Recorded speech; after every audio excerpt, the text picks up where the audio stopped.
За 7,5% ќе бидат повисоки платите на наставниците од март, а покачувањето тие во джеп ќе го имаат со платата во април, изјави денеска министерката за образование Весна Јаневска.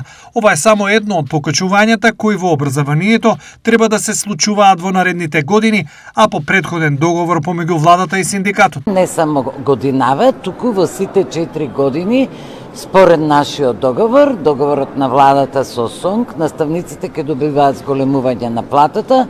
Во месец март, априлската плата, всушност, во април, мартовската плата ќе биде покачена за 7,5%. Доделените ваучери од страна на владата на студентите за набавка на електронски уреди се максимално искористени, потврди премиерот Кристијан Мицкоски.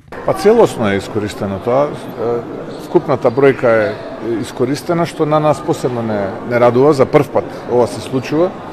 И интересот беше навистина за нас изненадувачки. Ние ветивме дека сите студенти, без разлика дали се студенти на приватните или државните универзитети, ќе бидат корисници на овие ваучери. Ние сме задоволни со степенот на искористеност. Дали 15.000 денари се доволни, можеби не целосно, но дали може со тоа да се купи електронски уред кој што ќе служи понатаму, може.